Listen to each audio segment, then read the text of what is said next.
HSC 26 ব্যাচের শিক্ষার্থীরা, তোমাদের প্রি ইঞ্জিনিয়ারিংয়ের কেমিস্ট্রি 1 এর সলভ ক্লাসে তোমাদেরকে স্বাগত। তো চলো আমরা আমাদের সলভ ক্লাসটা শুরু করি। আচ্ছা, প্রথম প্রশ্নটা খেয়াল করো। রাইডার ধ্রুবকের একটা ম্যাথ দিছে যে একজন ক্রেতা একটি সোনার গহনা কিনলেন, ওজন করার জন্য বিক্রেতা গহনাটি পলভঙ্গি ব্যালেন্সের ডান দিকে রাখলো, ঠিক আছে? পলভঙ্গি ব্যালেন্সের ডান দিকে রাখছে এবং বাম দিকে ওজনগুলো দিছে। আচ্ছা, এরপর রাইডারটিকে বিমের ডান দিকে কত নং ঘরে রাখা হয়েছিল? আচ্ছা, জিনিসটা খুব সহজ না? তোমার পলভঙ্গি ব্যালেন্স তো তো খেয়াল করো, ধরো এখানে হচ্ছে তোমার জিনিস আছে আর এখানে হচ্ছে তোমার ভর আছে, ঠিক আছে? এখন ভরগুলো কোথায় রাখছে দেখো তো। ওজন করার জন্য গহনাটি পলভঙ্গি ব্যালেন্সের ডান দিকে রাখছে। আচ্ছা, গহনাটি ডান দিকে রাখছে, তাহলে এই দিকে গহনা ছিল, ওকে? আচ্ছা, বাম দিকে নিম্নলিখিত ওজনগুলো রাখছে আর ওজনগুলো রাখছে হচ্ছে এইদিকে, ওকে? এরপরে রাইডারটিকে বিমের ডান দিকে একটি দাগের উপর রাখলো। এবার রাইডারটিকে কোথায় রাখছে? রাইডারটিকে এই দিকে রাখছে, তাই না? ডান দিকে রাখছে। এখন চিন্তা করো, ফর্মুলা তো আমরা সবাই জানি, তাই না? তোমার কি করতে হয়? গহনাটির ভর সমান সমান বাম দিকে ব্যবহৃত মোট ভর প্লাস মাইনাস রাইডারের জন্য প্রযুক্ত ভর। এখানে প্লাস হয় কখনো, মাইনাস হয় কখনো, তাই না? সিম্পল কথা। কখন প্লাস হবে কখন মাইনাস হবে, কমন সেন্স দিয়ে চিন্তা করো। তোমার রাইডারটা তুমি এখন কোন দিকে দিছো? রাইডারটা তুমি দিছো হচ্ছে গহনার সাইডে, তাই না?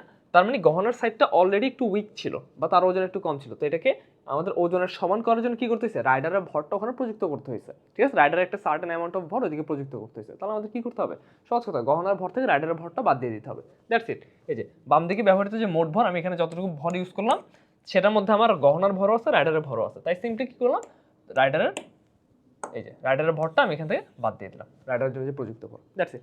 তো বাকি সব ডাটা তোমাদের কাছে দেওয়া আছে, তাই না? দেখো, গহনাটির ভর কোশ্চেনে দেওয়া আছে, এই যে গণনার ভর কোশ্চেনে দেওয়া আছে, প্রত্যেকটা ওজনের ভর দেওয়া আছে, এই যে প্রত্যেকটা ওজনের ভর দেওয়া আছে। তো এগুলো বসানোর টাইমে একটু সাবধান, কারণ ওজনের ভরগুলো তুমি যখন বসাবা, ওজনের ভর বলো বা টোটাল যতগুলো প্যারামিটার আছে এখানে যখন বসাবো, সবাইকে সেম এককে থাকতে হবে, ঠিক আছে? সবাই যদি সেম এককে না থাকে তাহলে কিন্তু বিপদ হয়ে যাবে, ওকে? আচ্ছা, সো কি করতে হবে? প্রত্যেকে সেম একক রাখতে হবে। এখানে একটু কনফিউজ হতে পারো তোমরা যে এখানে গ্রাম আছে আবার এখানে মিলিগ্রাম কেন? না, এখানে মিলিগ্রাম নাই, পরের লাইনে এটা ঠিক করা আছে, ঠিক আছে? জাস্ট এখানে বোঝানোর জন্য যে আমি এখানে মিলিগ্রামগুলো ভ্যালুগুলো বসাইছি, বাট তোমরা প্রয়োজন নেই এইভাবে করা, তোমরা সরাসরি গ্রামে বা মিলিগ্রামে কনভার্ট করে বসিয়ে দিবে। বাট হ্যাঁ, সবাইকে সেম প্যারামিটারেই থাকতে হবে, দ্যাটস ইট। তো এখন আমরা ফর্মুলা তো জানি যে গহনাটির ভর ইজ ইকুয়াল টু বাম দিকে ব্যবহৃত মোট ভর মাইনাস রাইডারের জন্য প্রযুক্ত ভর। এখন রাইডারের জন্য প্রযুক্ত ভর কীভাবে বের করে?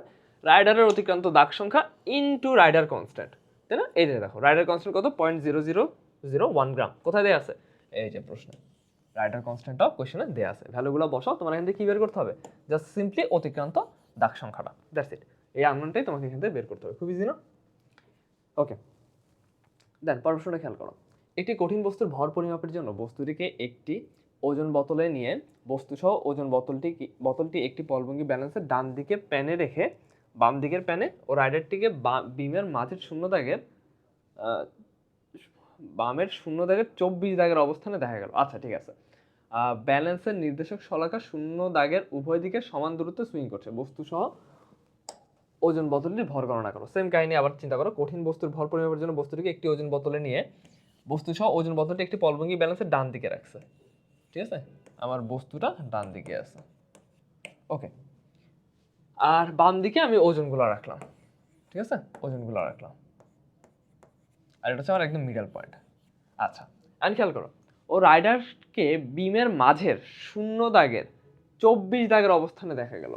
আচ্ছা, এইদিকে যদি 0 হয় তাহলে রাইডারটাকে 24 দিকে রাখা গেল, তো পসিবিলিটি আছে রাইডারটাকে এখানে রাখা হয়েছে 24। আচ্ছা, ব্যালেন্সের নির্দেশক শলাকা শূন্য দাগের উভয় দিকে সমান দূরত্বে সুইং করছে, বস্তু সহ ওজন বোতলটির ভর গণনা করো। আগের মতো না? সেম কাহিনী। বস্তুর ভর কি হবে? বস্তু সহ ওজনের ভর কি হবে? তোমার টোটাল যে নিট ওয়েট এখানে তুমি যতটুকু দিছো প্লাস রাইডারের জন্য প্রযুক্ত ভর। এখন রাইডারের জন্য প্রযুক্ত ভর এখানে কি হবে? প্লাস না মাইনাস হবে? এই যে খেয়াল করো, এখানে প্লাস। কেন? কারণ আমরা ধরে নিছি যে রাইডারটা কোথায় আছে? আমার ওজনের সাথে আছে। এবার তার মানে আমার যে বস্তুটা আছে, বস্তুটার ওজন পরিমাপ করার জন্য আমার এক্সট্রা ওজনের পাশাপাশি রাইডারের ভরকেও সেখানে প্রযুক্ত করতে হয়েছে। তাহলে এই দুইটা মিলেই আমার বস্তুর ওজন হচ্ছে, তাহলে এটা কি হয়ে যাবে? প্লাস হয়ে যাবে, দ্যাটস ইট। তারপর বাকিটা হচ্ছে আগের মতো, জাস্ট ভ্যালুগুলো বসাও। তোমার বামে কতটুকু ওজন বসানো হয়েছে আর রাইডারের জন্য কতটুকু ভর প্রযুক্ত হয়েছে। তাহলে দেখো, রাইডারের জন্য কতটুকু ভর প্রযুক্ত হয়েছে আমরা বের করতে পারবো না? রাইডার কনস্ট্যান্ট ইনটু তোমার দাগ সংখ্যা, ওকে? That's it. আর তেমন কিছু নাই। একটা সেকেন্ড, এখানে একটা ডাটা মেবি মিসিং, ঠিক আছে? আচ্ছা, রাইডার কনস্ট্যান্ট সরাসরি দেয়া নেই, বাট তোমাদেরকে নিজে থেকে বসাইতে হবে আর কি। কয়েকটা তোমাদের রাইডার কনস্ট্যান্ট মুখস্থ রাখতে হবে, ঠিক আছে? কোন পলভঙ্গি ব্যালেন্সের জন্য কোন রাইডার কনস্ট্যান্ট হয়, ওকে? এটাই, আর কোনো ফর্মুলা এখানে নেই, জাস্ট বেসিক ফর্মুলা, ডাটাগুলো বসে আনসার চলে আসবে। আচ্ছা, পরের প্রশ্নটা খেয়াল করো। 25 ডিগ্রি সেলসিয়াস তাপমাত্রা 1.06 আপেক্ষিক গুরুত্ব বিশিষ্ট হাইড্রোক্লোরিক অ্যাসিডের 5 ml একটি মেজারিং সিলিন্ডারে পরিমাপ করার পর ডিজিটাল ব্যালেন্সে ভর পরিমাপ করে দেখা গেল এর পরিমাণ 5.247 গ্রাম। মেজারিং সিলিন্ডারের আয়তন পরিমাপের ত্রুটির মাত্রা শতকরা হিসাবে গণনা করো। আচ্ছা, তো এটা আমরা খুব ইজিলি করতে পারবো না, আমাদের কি দরকার, আমাদের আগে ত্রুটিটা বের করতে হবে। ওকে, তাহলে দেখো 1.06 আপেক্ষিক গুরুত্ব ছিল তার, আর আমরা পরিমাপ করে জানতে পারলাম তার ভর হচ্ছে 5.247 গ্রাম। এটা অরিজিনাল ভর, তাই না, যেহেতু আমরা ডিজিটাল ব্যালেন্সে মাপছি এটা। আচ্ছা, তাহলে আমরা এই যে তার যে ভর দেওয়া আছে 5.247 গ্রাম, সেখান থেকে আমরা কি করতে পারবো, তার আয়তন বের করে ফেলতে পারবো। কি করতে হয়, সিম্পলি আমরা কি জানি, v is equal to m by rho, তাই না। তো m দেওয়া আছে 5.247 ডিভাইডেড বাই কত, 1.06। তাহলে এখান থেকে একটা ডাটা আসবে আমাদের, 5.247 ডিভাইডেড বাই 1.06, ওকে, 4.95 ml। তার মানে এত ml কি আমার বস্তুটার আয়তন কত, এত ml। কিন্তু খেয়াল করো, এটাকে যখন আমরা মেজারিং সিলিন্ডারে রাখছিলাম তখন আমরা আয়তন কত পাইছিলাম, এই যে 5 ml পাইছিলাম, ঠিক আছে। আয়তন আমরা কত পাইছিলাম, 5 ml পাইছিলাম। তাহলে এখন আমি ত্রুটি কতটুকু পাচ্ছি, যে আমার অরিজিনাল যেটা 4.95 মাইনাস 5, তো আমরা তো ত্রুটির জন্য কি নিই, পরম মান নিই, তাই না। তার মানে 4.95 মাইনাস 5 ইকুয়াল টু কত হবে, 0.05 ml। তার মানে এতটুকু হচ্ছে ত্রুটি পাচ্ছি আমি, এতটুকু কি পাচ্ছি, ত্রুটি পাচ্ছি। আচ্ছা, এখন আমরা যদি এটাকে কিসে কনভার্ট করি, কি চাইছে, এই যে ত্রুটির মাত্রা শতকরা হিসাব, শতকরা, তাহলে ঠিক আছে, আমার যতটুকু ত্রুটি বের হলো এটাকে আমি আমার অরিজিনাল আয়তন দিয়ে ভাগ করে দিব into 100%, that's it. Okay, so একদম ইজি, কোনো প্যারার কিছু নয়, সিম্পলি ম্যাথগুলো করো, সিম্পলি চিন্তা করো, তাহলেই হবে। এখানে একটু মেবি প্রিন্টিং মিস্টেক আছে, এখানে হচ্ছে তোমার ত্রুটির পরিমাপ করতে গিয়ে আমি দেখতেছি হচ্ছে 5 দিয়ে ডিভাইড করছে, বাট 5 হচ্ছে আমাদের ভুল পরিমাপ ছিল, ঠিক আছে, এটা আমাদের ভুল পরিমাপ ছিল, আমাদের অরিজিনাল পরিমাপ কত ছিল 4.95, সো ওইটা দিয়ে ডিভাইড করতে হবে, এখানে একটু প্রিন্টিং মিস্টেক আছে। ওকে, আনসার কাছাকাছি আসবে। আচ্ছা, পরের প্রশ্নটা খেয়াল করো। একটি জলীয় দ্রবণে 200 ml থাকা আয়োডিনকে পৃথক করার জন্য প্রতিবার 25 ml করে CCl4 নিয়ে নিষ্কাশন করলে কতবার নিষ্কাশনের পর 99% আয়োডিন নিষ্কাশিত হবে। আচ্ছা, সো 99% আয়োডিন নিষ্কাশিত হয়ে যাওয়া মানে কি, আমার যতটুকু ছিল তার মধ্যে 99% চলে গেছে, বাকি কতটুকু আছে, 1% বাকি আছে দ্রবণের মধ্যে। 1% মানে কি, ধরো আমার দ্রবণে আগে ছিল হচ্ছে W পরিমাণ, বর্তমানে কত থাকবে, 0.01 W পরিমাণ। ওকে, এখন আমাদের এই দ্রবণে অবশিষ্ট পরিমাণ কেন লাগতেছে, কারণ আমরা দ্রাবক নিষ্কাশনের ফর্মুলা থেকে জানি, ওই ফর্মুলা থেকে আমরা যেটা পাই সেটা কি, দ্রবণে অবশিষ্ট পরিমাণ, তাই না। তাহলে আমার দ্রবণে অবশিষ্টটা লাগবে। ওকে, তো সেটা হচ্ছে 0.01 W, দ্যাটস ইট।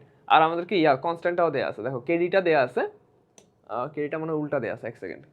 একটি জলীয় দ্রবণের মধ্যে থেকে আয়োডিনকে পৃথক করার জন্য প্রতিবার 25 ml করে CCl4 নিয়ে। আচ্ছা, জলীয় দ্রবণের মধ্যে আমার পদার্থ আছে আর আমি নিচ্ছি কিসে, CCl4 এ নিচ্ছি, তাহলে আমার যে কেডিটা হবে সেটা হবে হচ্ছে CCl4 রেসপেক্ট টু তোমার অ্যাকুয়াস সলিউশন, ঠিক আছে, এটা রেসপেক্ট হবে হচ্ছে কি আমার কেডিটা, কিন্তু এখানে উল্টা দেয়া আছে, এখানে CCl4 এর রেসপেক্টে অ্যাকুয়াস সলিউশনেরটা দেয়া আছে, কিন্তু আমার পদার্থ আছে কিসে, পদার্থ আছে হচ্ছে অ্যাকুয়াস সলিউশনে। নিচে কোনটা থাকবে, পদার্থ যেখানে থাকে, পদার্থ যেখানে থাকে, যেখানে থাকে, আর উপরে কোনটা থাকবে, যেখানে নিব, যেখানে নিব। ওকে, আমাদের পদার্থ আছে কিসে, জলীয় দ্রবণ, আমরা নিচ্ছি কিসে, CCl4, তো আমাদেরটা হওয়া উচিত ছিল CCl4 ডিভাইডেড বাই অ্যাকুয়াস, ঠিক আছে। তাহলে এটার উল্টাটা হবে হচ্ছে আমাদের ফর্মুলার কেডিটা, দ্যাটস ইট।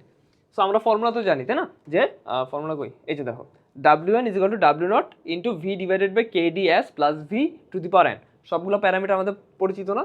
এখানে W1 কি, আমার নিষ্কাশনের পরে nতম বার নিষ্কাশনের পরে আমার দ্রবণে কতটুকু পদার্থ থেকে গেছে, Wটা কি, ইনিশিয়ালি কতটুকু পদার্থ ছিল।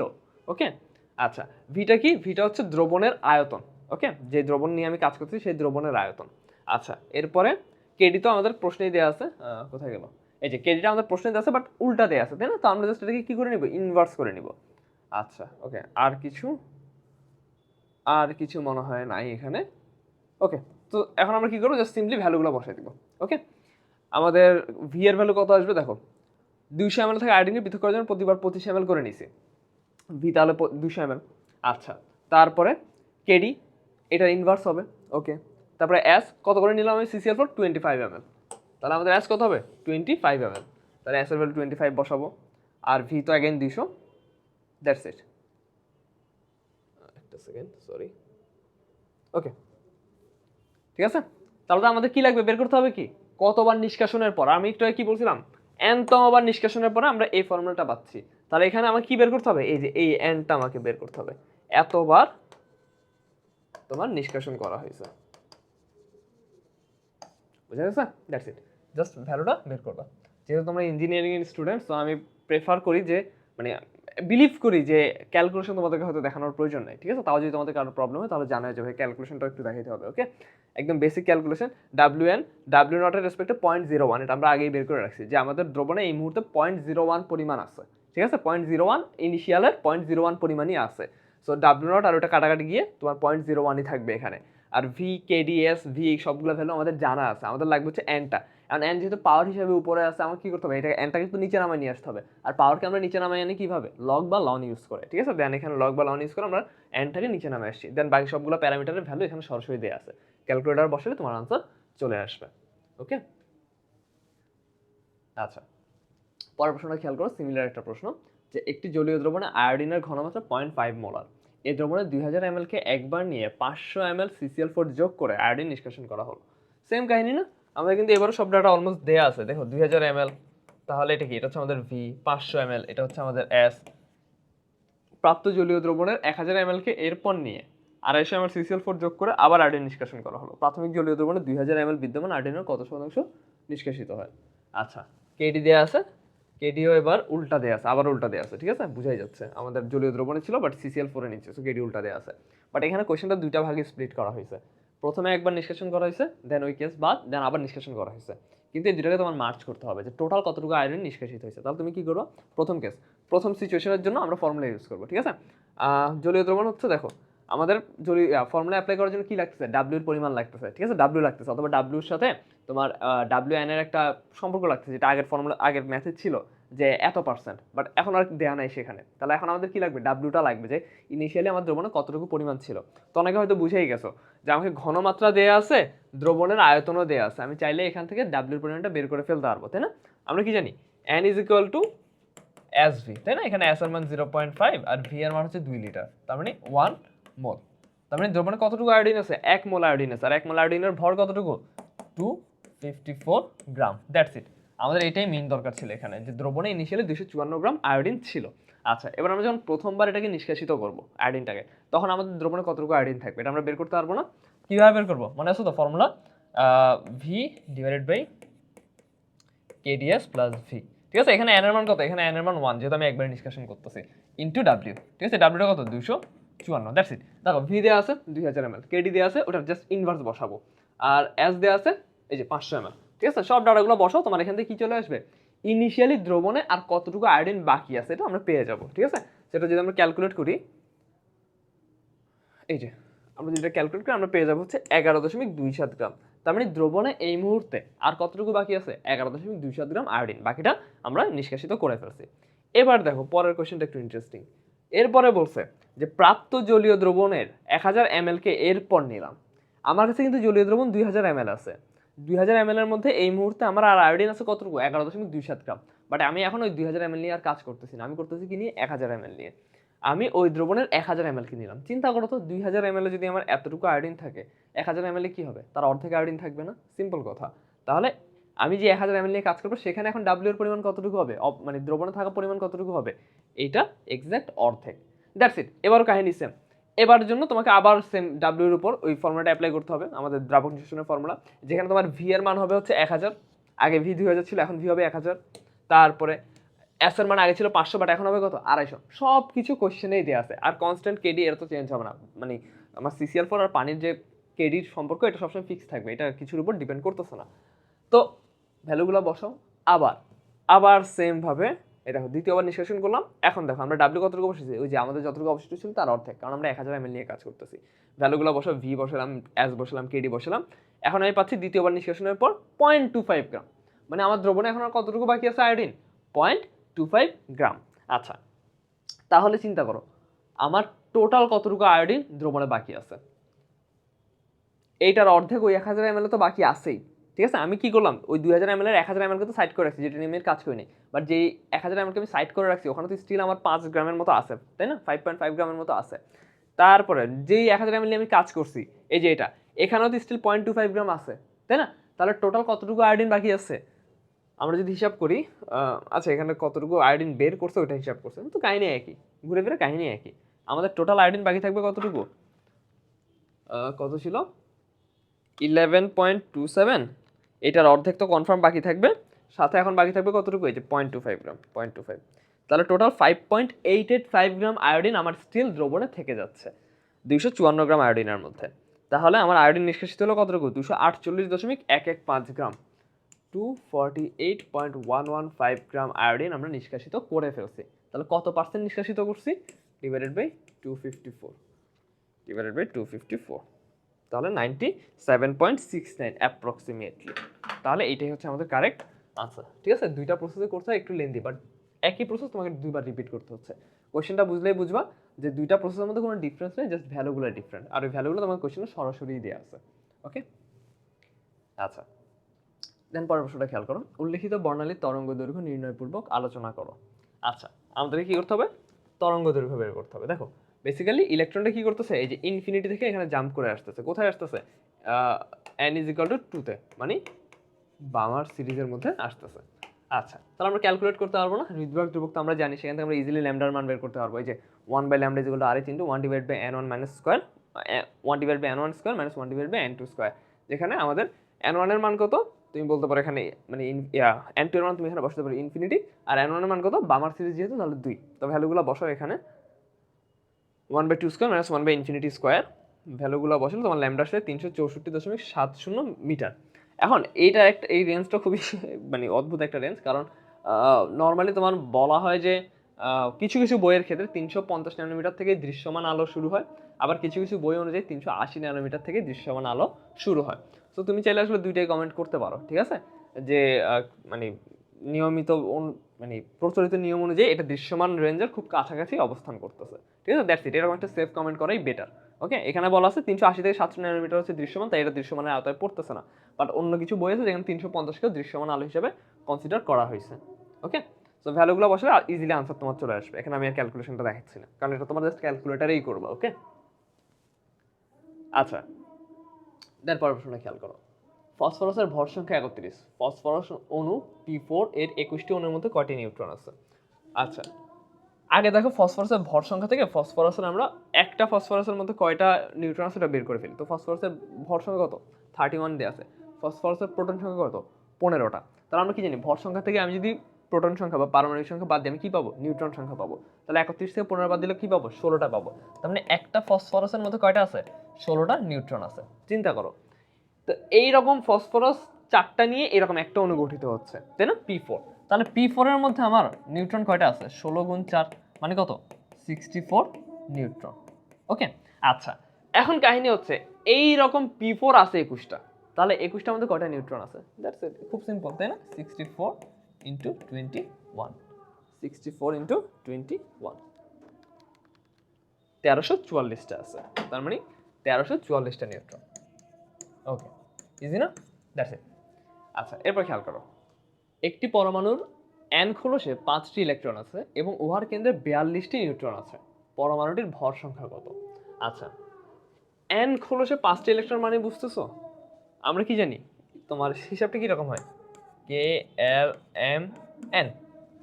ওকে, মানে ফোর্থ শেলে তার কয়টা আছে ইলেকট্রন, 5টা ইলেকট্রন আছে, তাহলে তার টোটাল ইলেকট্রন কয়টা, খেয়াল করো, এটা তো ফিল আপ না করে সে যাইতে পারবে না, প্রথমটা। সেকেন্ড শেল, এটাও ফিল আপ না করে সে যাইতে পারবে না, 8টা। থার্ড শেল, এইটাও ফিল আপ না করে সে 4-এ যাইতে পারবে না, কিন্তু কাহিনী আছে, এখন তোমাদের মাথায় আসতে পারে 4-এ তো আগে যায়, 4s তো আগে যায়, কিন্তু দেখো 4s ইলেকট্রন আছে কয়টা, 4s ইলেকট্রন আছে 5টা। 4s যদি 2টা ইলেকট্রন থাকতো তাহলে আমরা বলতাম যে m এর মধ্যে ইলেকট্রন আছে হচ্ছে 3s2 3p6 8টা, তারপরে n এ আছে হচ্ছে 2টা।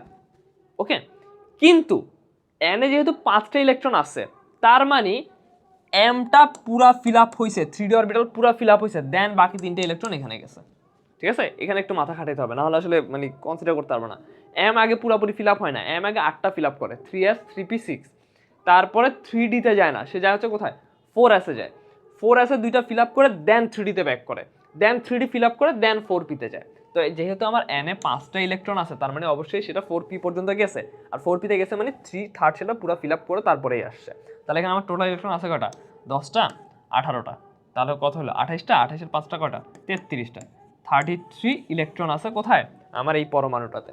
আর এই পরমাণুটাতে যেহেতু 33টা ইলেকট্রন আছে, তার মানে মাস্ট বি 33টা কি আছে, প্রোটনও আছে।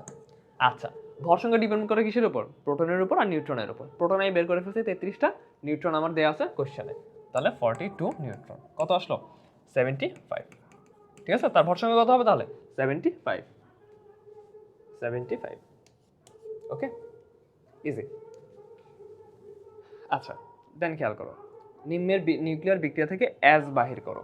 আচ্ছা, নিউক্লিয়ার বিক্রিয়ার সাথে আমরা পরিচিত না, দেখো তো আলফা বের হওয়া মানে কি, আলফা বের হয়ে গেছে মানে তার ভর সংখ্যা 4 কমে গেছে আর প্রোটন সংখ্যা 2টা কমে গেছে, তাই না? কারণ আলফা সমান সমান কি, আলফা হচ্ছে তোমার দ্বিধনাত্মক হিলিয়াম নিউক্লিয়াস। ওকে, 4 হিলিয়াম নিউক্লিয়াস। তো সে একটা হিলিয়াম নিউক্লিয়াস বের হয়েছে মানে 4 ভর কমে গেছে, 2টা প্রোটন কমে গেছে। আচ্ছা, এরপরে বিটা মানে কি, বিটা মানে হচ্ছে যে তার ভর সংখ্যা ফিক্স আছে, বাট তার একটা নিউট্রন প্রোটনে কনভার্ট হয়ে গেছে। চিন্তা করো ও কি, তাহলে ও হচ্ছে বেসিক্যালি আমাদের 231 আর 90, 2 থেকে 2টা চলে গেল, তাহলে হচ্ছে 90। এটা ছিল আমাদের ও। আর ও থেকে বিতে যখন গেছে, বিটা যখন কনভার্ট হয়েছে, তখন এটা হয়ে যাবে কি 90+1, প্রোটন একটা বেড়ে গেছে। এবার আবার আলফা চলে গেছে, আবার আলফা চলে যাওয়া মানে এখান থেকে ভর সংখ্যা 4 চলে গেল আর আমার প্রোটন সংখ্যা 2টা চলে গেল। ওকে, দেন আবার বিটা চলে গেছে, বিটা চলে গেছে মানে কি প্রোটন সংখ্যা 1 বাড়ছে, বাট ভর সংখ্যা চেঞ্জ হবে না। আবার আলফা চলে গেল মানে -4 -2। দেখো তো ক্যালকুলেট করলে কত আসে, 8 যদি বিয়োগ করি এখান থেকে আমি পাবো হচ্ছে 223। ওকে, আর এখান থেকে 4 গেল, 2 গেল, তাহলে 88। তাহলে 223 88। তাহলে অ্যাসটা কি হবে, আমাদের জাস্ট কি দেখতে হবে, ভর সংখ্যা দেখে খুব একটা লাভ নেই, আমাদের এই 88টা দেখতে হবে, প্রোটন সংখ্যাটা দেখতে হবে। তো মানে যদিও তোমার পর্যায় সারণীর সবগুলো মৌলের প্রোটন সংখ্যা দিয়ে তুমি হয়তো মুখস্থ রাখতে পারো না, বাট কয়েকটা ফেমাস আছে। ঠিক আছে, এই যে দেখো radium, sorry radon. Okay, I am not wrong, if I am not wrong, একটু চেক করে দেখতে হবে, দাঁড়াও আমি একটু কনফিউজড এটা নিয়ে।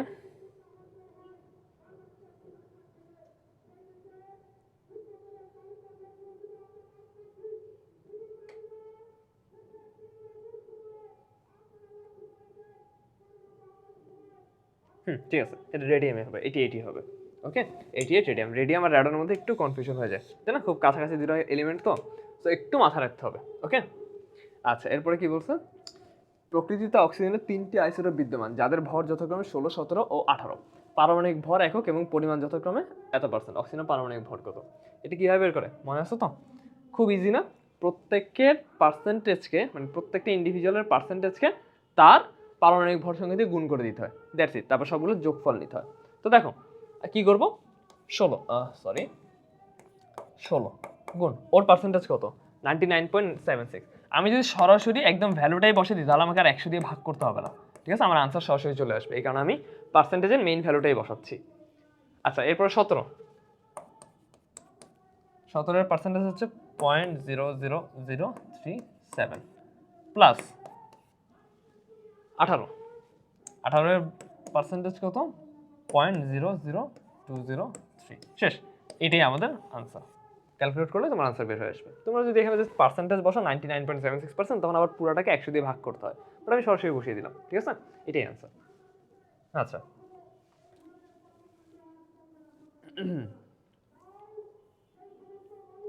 আচ্ছা এরপর খেয়াল করো, হাইড্রোজেন পরমাণুর তৃতীয় শক্তি স্তরে আবর্তনশীল ইলেকট্রনের বেগ দেওয়া আছে হলে নিউক্লিয়াসের কেন্দ্রগুলো ইলেকট্রনটি প্রতি সেকেন্ডে কতবার আবর্তন করে নির্ণয় করো। আচ্ছা, তো খেয়াল করো জিনিসটা খুব সহজে চিন্তা করতে পারো, এটা জাস্ট ফিজিক্সের গতিবিদ্যার একটা ম্যাথের মতো। বেগ এত মিটার পার সেকেন্ড মানে কি, সে প্রতি সেকেন্ডে 7.28 × 10⁵ মিটার ডিস্টেন্স অতিক্রম করে। এখন তোমাকে কি করতে হবে, 1 সেকেন্ডে সে যে এতটুকু ডিস্টেন্স অতিক্রম করলো, এতটুকু ডিস্টেন্সের মধ্যে আমার নিউক্লিয়াসের রেডিয়াসটা পেরিমিটারটা কতটুকু এটা আইডেন্টিফাই করতে হবে। শেষ, দ্যাটস ইট। নিউক্লিয়াসকে কেন্দ্র করে প্রতি সেকেন্ডে কতবার আবর্তন করে, তুমি জাস্ট দেখো যে ও যে আবর্তন করছে ওই পথের পরিধি কতটুকু, দ্যাটস ইট। ওই পরিধিটা তুমি যদি একবার পেয়ে যাও, তাহলে এটাকে ওই পরিধি দিয়ে ভাগ করে তুমি পেয়ে যাবো কততম মানে কতবার ঘুরে ফেলছে, তাই না? আচ্ছা, তাহলে এখন আমরা কিভাবে বের করতে পারি, বেগ যেহেতু আমার কাছে দেওয়া আছে, আমরা বেসিক ফর্মুলা ইউজ করতে পারি mvr = nh/2π, যেখানে m হচ্ছে ইলেকট্রনের ভর আমি জানি, v ইলেকট্রনের বেগ কোশ্চেনে দেওয়া আছে, আর ওইটাই আমি বের করবো, রেডিয়াসটা বের করবো। রেডিয়াস বের করলে আমি তার আবর্তনশীল কক্ষপথের পেরিমিটার বা তোমার পরিধিটা পেয়ে যাবো। ওকে, 2πr দিয়ে। তো পরিধি যদি আমি একবার পেয়ে যাই, তাহলে একবার রোটেট করতে সে এতটুকু পরিধি অতিক্রম করলো, তাহলে এতটুকু দূরত্ব অতিক্রম করতে সে কয়বার রোটেট করবে আমি ঐকিক নিয়ম দিয়ে বের করতে পারতেছি না। দ্যাটস ইট, দ্যাটস সিম্পল, একদম সিম্পল। দেখো এই যে আর আমি বের করে ফেললাম, mvr = nh / 2π থেকে এই যে আমি পরিধি বের করে ফেললাম, সহজ কথা। এরপর জাস্ট ঐকিক নিয়ম যে এইটা হচ্ছে আমার টোটাল অতিক্রান্ত ডিস্টেন্স ডিভাইডেড বাই আমার একবার অতিক্রম করতে এতটুকু ডিস্টেন্স মানে করতে হয়, অতিক্রম করতে হয়, ডিভাইড করো, তাহলে এতবার সে অতিক্রম করবে 1 সেকেন্ডে। ঠিক আছে, মানে 1 সেকেন্ডে সে এতবার অতিক্রম করলে এতটুকু ডিস্টেন্স অতিক্রম হবে, আর 1 সেকেন্ডে এতটুকু ডিস্টেন্সই তো তার ভেলোসিটি, তাই না? জাস্ট বেসিক ফিজিক্সের মানে গতিবিদ্যার ম্যাথ আর কি, আর কঠিন কিছু না। আচ্ছা, এত ক্যালভিন উষ্ণতায় একটি হাইড্রোজেন পরমাণু এত সেন্টিমিটার/সেকেন্ড গতিতে ঘুরছে। হাইড্রোজেন পরমাণু ডি ব্রগলির তরঙ্গ দৈর্ঘ্য নির্ণয় করো। তো আমাকে যেহেতু ভ্যালোসিটি দেওয়া আছে, আমি ইজিলি ডি ব্রগলির তরঙ্গ দৈর্ঘ্য বের করে ফেলতে পারবো না। দেখো তো mvr বলতেছি lambda p divided by lambda h divided by p। Okay, দেখো তো সবটা আমাকে দেওয়া আছে না? h কনস্ট্যান্ট আমি জানি, ল্যামডা ডি ব্রগলির তরঙ্গ দৈর্ঘ্য যেটা আমাকে বের করতে বলছে, আর p তো খুব ইজিলি বের করা যায়, ভরবেগ, তাই না? আই সরি,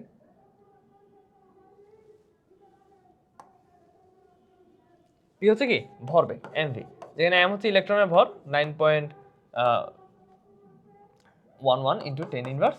11 দিলাম না, এক এক জায়গায় একটা ইউজ, আর v তোমার কোশ্চেনে দেওয়া আছে 2 ইন্টু 10⁵ সেন্টিমিটার/সেকেন্ড। সেন্টিমিটার/সেকেন্ডকে অবশ্যই তোমার কিছু কনভার্ট করতে হবে, মিটারে কনভার্ট করে নিতে হবে, ইন সেন্টিমিটার/সেকেন্ড। একটা সেকেন্ড, সরি, এত সেন্টিমিটার/সেকেন্ড। ঠিক আছে, সো এটা জাস্ট 100 দিয়ে ভাগ করো, তখন মিটারে কনভার্ট হয়ে যাবে। সো ভ্যালুগুলো অবশ্যই ল্যামডা চলে আসবে। একটু কনফিউজ থাকতে পারে যে তোমার তাপমাত্রা দিয়ে দিছে, তাপমাত্রা দেওয়ার দরকার নেই। আচ্ছা একটা সেকেন্ড, ইলেকট্রন তো বলেনি, ও সরি, হাইড্রোজেন বলছে। হাইড্রোজেন পরমাণু ডি ব্রগলির তরঙ্গ দৈর্ঘ্য বলছে, তাহলে এমটা ইলেকট্রনের ভর আর হবে না, কার ভর হবে? হাইড্রোজেনের ভর হবে। আর হাইড্রোজেনের ভর তো আমরা জানি, তাই না, একটা প্রোটনের ভরই। তুমি চাইলে সেখানে ইলেকট্রনটা মানে ইনক্লুড করতে পারো, নাও করতে পারো, খুব একটা ইম্প্যাক্ট পড়বে না। ওকে, হাইড্রোজেনের ভর একটা প্রোটনের ভর ইউজ করবো, দ্যাটস ইট। ওকে, তাপমাত্রার কোনো কাজ ওখানে নেই, ঠিক আছে। আচ্ছা, এবার প্রশ্নটা খেয়াল করো। গ্লুকোজ একটি তাপহারী দ্রব্য, 100°C তাপমাত্রায় পানিতে এর দ্রাব্যতা 45.5। এই তাপমাত্রায় পানির আপেক্ষিক গুরুত্ব 0.95। এই অবস্থায় গ্লুকোজের 250 ml সম্পৃক্ত দ্রবণকে 10°C তাপমাত্রায় শীতল করা হলে 11.5 গ্রাম গ্লুকোজ অধক্ষিপ্ত হয়। 10°C তাপমাত্রায় গ্লুকোজের দ্রাব্যতা কত? এই টাইপের প্রশ্নগুলো অনেকে তোমরা হয়তো শর্টকাট দিয়ে করে ফেলো, বাট শর্টকাট ছাড়াও এই টাইপের ম্যাথগুলো করতে হয় কি দিয়ে? জাস্ট বেসিক ঐকিক নিয়ম দিয়ে সলভ করা যায়। ঠিক আছে, আমার কি লাগবে দেখো, 100°C তাপমাত্রায় পানিতে আর দ্রাব্যতা দেওয়া আছে। ওকে, এই তাপমাত্রায় পানির আপেক্ষিক গুরুত্ব দেওয়া আছে। কোন তাপমাত্রায়? 100°C তাপমাত্রায় পানির আপেক্ষিক গুরুত্ব দেওয়া আছে। কেন দিছে? আমাদের একটা কাজে লাগবে, খেয়াল করো। এই অবস্থায় 250 ml সম্পৃক্ত দ্রবণকে 10°C তাপমাত্রায় শীতল করা হলো। এই যে এই কারণে এখন আমার লাগবে 250 ml যে সম্পৃক্ত দ্রবণ বললো, আমরা দ্রবণ নিয়ে কোনো কাজ করতে পারি না। কেন করতে পারি না? শুনো, বেসিক্যালি দ্রবণ ফিক্স কিছু না, তাপমাত্রা চেঞ্জ করলে দ্রবণের সম্পৃক্ততা চেঞ্জ হয়ে যায়। অসম্পৃক্ত দ্রবণ সম্পৃক্ত হয়, সম্পৃক্ত দ্রবণ অসম্পৃক্ত হয়, তার মানে দ্রবণ নিয়ে কোনো কমেন্ট করা যায় না। তো আমরা কি করি, সিম্পলি দ্রবণটাকে স্প্লিট করে ফেলি। কিসে স্প্লিট করে ফেলি? দ্রব এবং দ্রাবকে, কারণ ওগুলো তো কনস্ট্যান্ট থাকবে। ঠিক আছে, তাহলে আমি দ্রাবক এবং দ্রব দিয়ে এটাকে স্প্লিট করে ফেলবো। এখন খেয়াল করো, কই গেল, 100°C তাপমাত্রার জন্য যেহেতু দ্রাব্যতা হচ্ছে 45.5, তাহলে আমি কি করতে পারি? আমি খুব ইজিলি এই 100°C তাপমাত্রায় ঐকিক নিয়ম অ্যাপ্লাই করতে পারি। খেয়াল করো, দ্রাব্যতা 45.5 মানে কি? আমার 100 গ্রাম পানি 45.5 গ্রাম দ্রাবক বা গ্লুকোজকে রাখতে পারে, তার মানে টোটাল কত হলো? 145.5 গ্রাম দ্রবণ, যেখানে দ্রব আছে কতটুকু? 45.5 গ্রাম। দ্যাটস ইট, আমার ঐকিক নিয়মের কাজ এখান থেকে শুরু হবে। আচ্ছা, এরপরে এই তাপমাত্রায় পানির আপেক্ষিক গুরুত্ব দেওয়া আছে। এই অবস্থায় গ্লুকোজের 250 ml সম্পৃক্ত দ্রবণকে 10°C তাপমাত্রায় শীতল করা হলো। এখন চিন্তা করো, 250 ml যে সম্পৃক্ত দ্রবণ আমাকে দিল, 250 ml যে আমাকে সম্পৃক্ত দ্রবণ দিল, এই দ্রবণের ভরটা কতটুকু? আমি তো এখানে ভর নিয়ে কাজ করতেছিলাম, তাই না?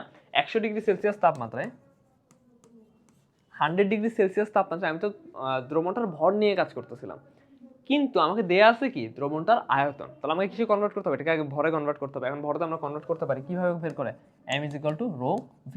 রো দেয়া আছে, ভিও দেয়া আছে 250 ml। আমরা যদি কনভার্ট করি 0.95 ইন্টু 250, তাহলে 237.5, তাহলে 237.5 গ্রাম দ্রবণের মধ্যে তোমার দ্রব আছে কতটুকু?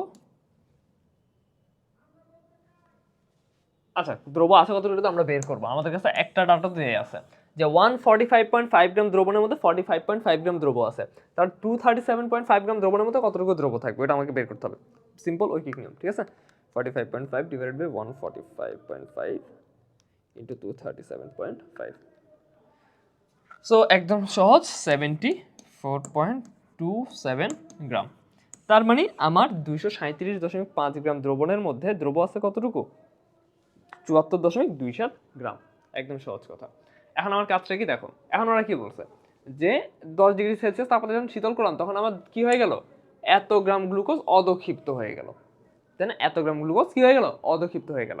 এখন দেখো আমার দ্রব আছে এতটুকু, আমার দ্রব আছে এতটুকু, দ্রাবক আছে কতটুকু, জাস্ট বিয়োগ করে দাও।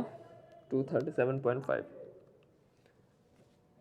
মাইনাস 74.27, তার মানে আমার দ্রাবক আছে এখানে 163.23 গ্রাম দ্রাবক, আর এটা কি, এটা হচ্ছে দ্রব।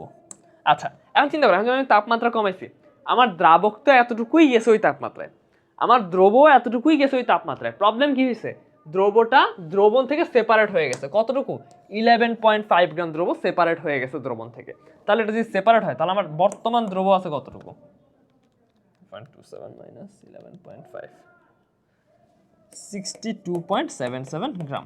এখন কথা হচ্ছে ভাই এটা কেন বের করলে, সহজ কথা, আমার বর্তমানে এই দ্রাবকে কতটুকু দ্রব আছে ওইটা আমার লাগবে। কেন, কারণ এখন আমি এই কমেন্টটা করবো যে 10 ডিগ্রি সেলসিয়াস তাপমাত্রার দ্রাব্যতা কত, তার মানে 10 ডিগ্রি সেলসিয়াস তাপমাত্রা এতটুকু দ্রাবক এতটুকু দ্রব রাখতে পারতেছে, তাহলে 100 গ্রাম দ্রাবক যতটুকু দ্রব রাখতে পারবে সেটাই কি আমার দ্রাব্যতা না, এটাই তো। তার মানে এই ম্যাথটা আমরা জাস্ট সিম্পলি কি দিয়ে করতে পারি, ঐকিক নিয়ম দিয়েই করে ফেলতে পারি। এখানে হয়তো তোমার একটু অন্য অ্যাপ্রোচে করা হয়েছে, এখানে ওই শর্টকাট ফর্মুলাটা ইউজ করা হয়েছে, বাট ম্যাটার করতেছে না, আমাদের শর্টকাট ফর্মুলার কোনো দরকার নেই। আমি জাস্ট দুইবার ঐকিক নিয়ম অ্যাপ্লাই করলে আমার কাজ হয়ে যাচ্ছে। হাই টেম্পারেচারে আমি একবার ঐকিক নিয়ম অ্যাপ্লাই করব, কিসের জন্য, আমার কতটুকু দ্রব আর দ্রাবক আছে এদেরকে আলাদা করার জন্য। সেম এরপর আমি লো টেম্পারেচারে এসে ওই দ্রাবকের জন্য কতটুকু দ্রব দরকার সেটা বের করব, তাই তো।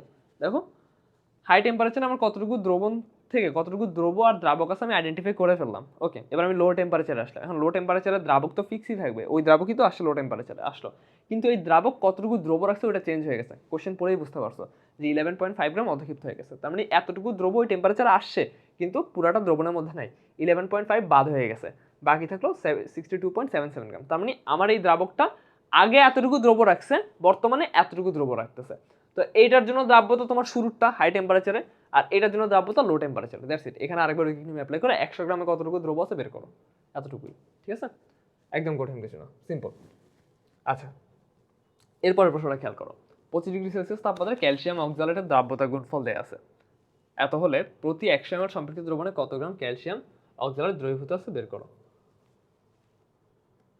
আচ্ছা দ্রাব্যতা গুণফল দেয়া আছে ক্যালসিয়াম অক্সালেটে, তো ক্যালসিয়াম অক্সালেট থেকে আমরা কি দ্রাব্যতা গুণফলটা বের করতে পারতাম না এমনিতেও, কি CaC2O4, তো এটা ভাঙে কিসে ভাঙে, Ca2 plus plus C2O4 oxalate আয়নে 2 মাইনাস, এটা যদি অ্যাস হয় ওর দ্রাব্যতা তাহলে এরও অ্যাস তাই না, 1:1 অনুপাতে ভাঙছে, এটা থেকে একটা বের হয়েছে এটা থেকে একটা বের হয়েছে, 1:1 অনুপাত মানে ওর যতটুকু ওরাও ততটুকুতেই ভাঙবে। তাহলে দ্রাব্যতা গুণফল হচ্ছে ওদের ঘনমাত্রার নিজ নিজ পাওয়ারের গুণফল, তাই না। তো ওদের ঘনমাত্রার নিজ নিজ পাওয়ার কি হবে, ওদের সামনে যেই শকটা থাকে ওর সামনে শক কত 1, ওর সামনে শক কত 1, তাহলে এস এর উপর পাওয়ারও যাবে 1 1 এবং এটার গুণফল, তো গুণফল কত আসবে এস স্কয়ার, তাই না, এস স্কয়ার। আচ্ছা এই এস স্কয়ারের মান তোমাকে দেয়া আছে, দ্রাব্যতা গুণফলটা তোমাকে দেয়া আছে 2.34 × 10⁻৯। এখন ওরা জানতে চাচ্ছে যে 100 ml এ কত গ্রাম ক্যালসিয়াম অক্সালেট আছে, তো 100 ml এ কত গ্রাম ক্যালসিয়াম অক্সালেট আছে সেটা আমরা কিভাবে বের করতে পারি, আমরা এইভাবে বের করতে পারি না যে n = SV, S হচ্ছে ঘনমাত্রা, V হচ্ছে আয়তন, V কোশ্চেনে দেয়া আছে 100 ml, আমি লিটারে কনভার্ট করলে 0.1 লিটার, কিন্তু ঘনমাত্রা কত সরাসরি প্রশ্নে দেয়া নেই, বাট প্রশ্নে S স্কয়ার দেয়া আছে, মানে এই ঘনমাত্রাটা আমার দরকার ক্যালসিয়াম অক্সালেটের, এসটা সরাসরি দেয়া নেই কিন্তু দ্রাব্যতা গুণফল দেয়া আছে মানে S স্কয়ার দেয়া আছে। তো S স্কয়ার থেকে আমি চাইলে কি S এর মানটা বের করে ফেলতে পারি না, 2.34 × 10⁻৯, 4.83 আসে, তোমার S এর মান আসে হচ্ছে 4.83 × 10⁻5 মোলার, শেষ। এইটা হচ্ছে তার ঘনমাত্রা, কার ক্যালসিয়াম অক্সালেটের। এখন এই ঘনমাত্রার সাথে তুমি যদি আয়তন গুণ করো তাহলে তুমি মোল পেয়ে যাচ্ছ না যে 100 ml কত মোল আছে ইন্টু 0.1, তাহলে 4.83 ইন্টু 10⁻6 মোল আছে, বাট ওরা চাইছে কি, ওরা গ্রাম চাইছে। তাহলে জাস্ট ওরা আণবিক ভর দিয়ে গুণ করে দাও। ক্যালসিয়াম অক্সালেটের আণবিক ভর, ক্যালসিয়ামের আণবিক ভর কত, 40, কার্বনের হচ্ছে 12, 12 দুগুণে 24, অক্সিজেন হচ্ছে 16, 4 16 64। তাহলে 6.2 ইন্টু 10⁻4 অ্যাপ্রক্সিমেটলি। ওকে, এই যে 6.2 ইন্টু 10⁻4 অ্যাপ্রক্সিমেটলি এত গ্রাম আছে। ওকে, একদম সহজ, সিম্পলি চিন্তা করো, খুব ইজিলি বের করতে পারবা। কি বললাম যে ক্যালসিয়াম অক্সালেটের কি দেওয়া আছে, এই যে ক্যালসিয়াম অক্সালেট, ওর ঘনমাত্রা ধরো S ছিল, তো ও যেহেতু 1:1 অনুপাতে এদেরকে ভাঙছে, তো ও যতটুকু ভাঙবে ওরাও ততটুকু উৎপন্ন হবে। আচ্ছা, তো ও যদি S মোলার ভাঙে তাহলে ও S মোলার উৎপন্ন হবে, ও S মোলার উৎপন্ন হবে। দেন ওদের দ্রাব্যতা গুণফল, এদের ঘনমাত্রার নিজ নিজ পাওয়ারের গুণফল, নিজ নিজ পাওয়ার কি 1ই ছিল, তাহলে x² দেওয়া আছে, তো এখানে আমি x পেয়ে গেলাম। আর x পেয়ে গেলে যেহেতু আমি ঘনমাত্রা পেয়ে গেছি, আমার জন্য তো খুব ইজিয়ার হয়ে গেল জিনিসটা, ঘনমাত্রার সাথে আয়তন গুণ করলে আমি পরিমাণটা পেয়ে যাচ্ছি। ওকে, মানে বেসিক ফর্মুলা, আর কঠিন কিছু না। এরপর খেয়াল করো, 25°C তাপমাত্রায় তোমার সিলভার ক্লোরাইডের দ্রাব্যতা গুণফল দেওয়া আছে। সিলভার ক্লোরাইডের 1 লিটার সম্পৃক্ত দ্রবণের মধ্যে 1 মোল অ্যামোনিয়া যোগ করা হলো, দ্রবণে সিলভার নাইট্রেট আয়নের মোলার ঘনমাত্রা বের করো। আচ্ছা, তাহলে আমাকে অ্যামোনিয়া দিয়ে দিছে, আমার তো এখানে কিছু লাগতেছে না, প্রয়োজনটা কি, দাঁড়াও একটা সেকেন্ড। সিলভার ক্লোরাইডের দ্রাব্যতা গুণফল দিয়ে দিছে, সিলভার ক্লোরাইডের 1 লিটার সম্পৃক্ত দ্রবণের মধ্যে 1 মোলার, আচ্ছা আচ্ছা, তোমার নতুন করে অ্যামোনিয়া যোগ করার পরে তোমার সিলভার ক্লোরাইডটা আর থাকবে না। ওকে, তাহলে সিলভার প্লাস আয়নের মোলার ঘনত্ব নির্ণয় করো। ওকে, সমস্যা নেই, আমরা এখান থেকে কি বের করতে পারবো, সিলভার ক্লোরাইডের আগের ম্যাথটার মতো সিলভার ক্লোরাইডের দ্রাব্যতা গুণফল দেওয়া আছে, আমি এটাকে যে এইভাবে ভাঙবো, 1:1 অনুপাতে ভাঙতেছে, ও S মোলার ভাঙলে ওরাও S মোলার উৎপন্ন হবে। এখান থেকে আমি চাইলে সিলভার ক্লোরাইডের থেকে সিলভার ক্লোরাইডের ঘনমাত্রাটা বের করে ফেলতে পারবো। তো ঘনমাত্রা কত আসলো, একদম এক্সাক্ট আগেরটা, এতটুকুর মতো পুরো এক্সাক্ট আগেরটা, ঠিক আছে। এই দেখো সিলভার ক্লোরাইডের ঘনমাত্রা 1.34 ইন্টু 10⁻5 মোল পার লিটার। আচ্ছা, তো ওর দ্রাব্যতা আমি পেয়ে গেছি, দ্রাব্যতা ঘনমাত্রা সবগুলো সেম কাহিনী। এখন কাহিনী হচ্ছে এর মধ্যে যখন আমি মানে অ্যামোনিয়া যোগ করবো, কতটুকু অ্যামোনিয়া যোগ করলাম, 1 মোল, 1 লিটার সম্পৃক্ত দ্রবণের মধ্যে 1 মোল অ্যামোনিয়া যোগ করেছে। 1 মোল অ্যামোনিয়া যোগ করা মানে কি, তোমার অ্যামোনিয়ার ঘনমাত্রা কত হয়ে গেল, 1 মোল পার লিটার হয়ে গেল। এখন চিন্তা করো, কই, হ্যাঁ 1 মোল পার লিটার হয়ে গেল। এবার দেখো তো সিলভারের সাথে অ্যামোনিয়ার বিক্রিয়া কি হয়, এই যে সিলভার ডায়ামিন যে তোমার আয়নটা উৎপন্ন করে সেটা উৎপন্ন করে ফেললো। এখন 1 মোল সিলভার চলে যাচ্ছে হচ্ছে তোমার 2 মোল অ্যামোনিয়াকে নিয়ে, তাহলে আমার জটিল আয়নে অংশগ্রহণকারী অ্যামোনিয়ার মোল সংখ্যা কয়টা আছে, এখানে সহজ কথা, লিমিটিং বিক্রিয়কটা কি, তোমার চিন্তা করো, তোমার সিলভার আছে কতটুকু, খুবই সামান্য পরিমাণে আছে, এই যে 1.34 × 10⁻5, আর অ্যামোনিয়া তুমি দিছা পুরো 1 মোল অ্যামোনিয়া দিয়ে দিছো, বুঝা গেছে, সিলভার আয়ন মোলার ঘনত্ব, হ্যাঁ তুমি পুরো 1 মোল অ্যামোনিয়া দিয়ে দিছো, তাহলে অবশ্যই পুরো অ্যামোনিয়া তো যাবে না, যতটুকু সিলভার ছিল তার ডাবল অ্যামোনিয়া চলে যাবে, কারণ একটা সিলভার তোমার দুইটা অ্যামোনিয়ার সাথে রিঅ্যাক্ট করতেছে, দ্যাটস ইট। তাহলে দেখো জটিল আয়নে অংশগ্রহণকারী অ্যামোনিয়ার মোল সংখ্যা পেয়ে গেলাম, জটিল আয়নের গঠনের পর অবশিষ্ট অ্যামোনিয়ার ঘনমাত্রা, মানে নাই গেছে বললেই চলে, এই যে খুব সামান্য পরিমাণে, খুবই সামান্য পরিমাণে, বুঝা গেছে, দ্যাটস ইট। এরপরে কি বললো, এখন দ্রবণের দ্রবীভূত জটিল আয়ন দেওয়া আছে, খুবই সামান্য মাত্রায় বিয়োজিত হয়ে সিলভার প্লাস আয়ন উৎপন্ন করা, তোমাকে KF-টা দেওয়া থাকবে, এই যে KF-টা দেওয়া আছে। আচ্ছা, এটা কি এত বেশি হওয়ার কথা, নট রং,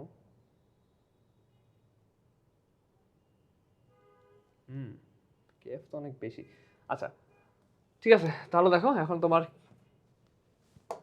এই ডায়ামিন সিলভার যে অ্যামিনটা আছে, মানে আয়নটা আছে ডায়ামিন সিলভার, এটা তোমার রিঅ্যাক্ট করবে, মানে ভেঙে যাবে, ভেঙে তোমার সিলভার উৎপন্ন করবে এবং অ্যামোনিয়া উৎপন্ন করবে। এটা যদিও চ্যাপ্টার 4-এর সামান্য একটু বেসিক কনসেপ্ট লাগতেছে, কারণ হচ্ছে তোমার বিয়োজন ধ্রুবক ছাড়া মানে এই ম্যাটার সলভ করা যাবে না। কারণটা হচ্ছে তোমার ওই যে সিলভারটা যখন হচ্ছে অ্যামোনিয়ার সাথে রিঅ্যাক্ট করে ফেলছে, তখন তো তোমার সিলভার ক্লোরাইড আয়নের মধ্যে, একদম স্টার্টিং থেকে বলি, সিলভার ক্লোরাইড আয়নের মধ্যে সিলভার এবং ক্লোরাইড হচ্ছে সেপারেটলি থাকে, তাই তুমি সিলভারের আলাদা ঘনমাত্রা বের করতে পারবা।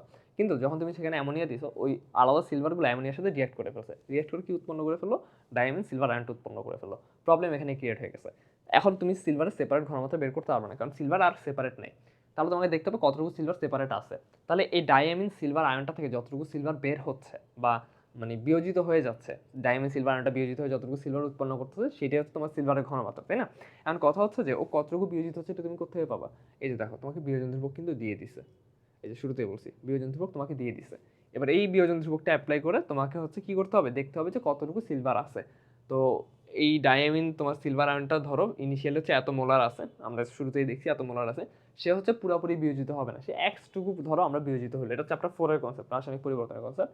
সো আই গেস এটা তোমাদের পুরোপুরি নলেজ, মানে যারা পড়ে ফেলছো, যেহেতু তোমরা এখন সেকেন্ড ইয়ার তোমাদের পড়ার কথা, মানে ওইটা ছাড়া আসলে পুরোপুরি সলভেবল না, ঠিক আছে।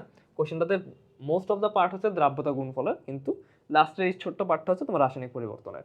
সো এখান থেকে তোমার এক্স মোলার পরিমাণ যদি মানে বিয়োজিত হয়, তাহলে এইটার থেকে এক্স মোলার সিলভার বের হবে, কারণ 1:1 অনুপাতে সিলভার যাচ্ছে, আর অ্যামোনিয়া বের হবে 2টা, কারণ 1:2 অনুপাতে বের হচ্ছে। তাহলে এক্স পরিমাণ যদি সিলভার বের হয়, তাহলে 2x পরিমাণ অ্যামোনিয়া বের হবে। ওকে, দেন আমরা এখানে কি করবো, সিম্পল কাজ করবো, সেটা হচ্ছে কি আমাদের ওই যে কেপিকেসি যে পড়ে আসো না, অনেকটা ওই রকম। দেন আমাদের জাস্ট বিয়োজন ধ্রুবকটা অ্যাপ্লাই করতে হবে, যে উৎপাদ ডিভাইডেড বাই বিক্রিয়ক, ঠিক আছে। তাহলে এইটার স্কোয়ার, যেহেতু ওর পাওয়ার মানে ওর সহগ হচ্ছে 2, আমরা দেখে আসছি এগুলো, তাহলে ওর ঘনমাত্রার উপর স্কোয়ার যাবে, এই যে অ্যামোনিয়ার ঘনমাত্রার উপর স্কোয়ার ইন্টু সিলভার, ওর পাওয়ার সিঙ্গেল, ডিভাইডেড বাই আমার বিক্রিয়কটা কোনটা, সিলভার ডায়ামিন, ডিভাইডেড বাই এটা।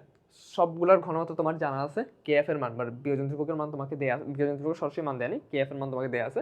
জাস্ট ভ্যালুগুলো বসাই, এখান থেকে এক্স এর মানটা তোমাকে ক্যালকুলেট করতে হবে, ঠিক আছে। এখানকার ক্যালকুলেশন খুব একটা কঠিন না, এটা তুমি হাতে কলমে করবে না, এটা সরাসরি হচ্ছে ক্যালকুলেটর বসে দিবে, আনসার চলে আসবে।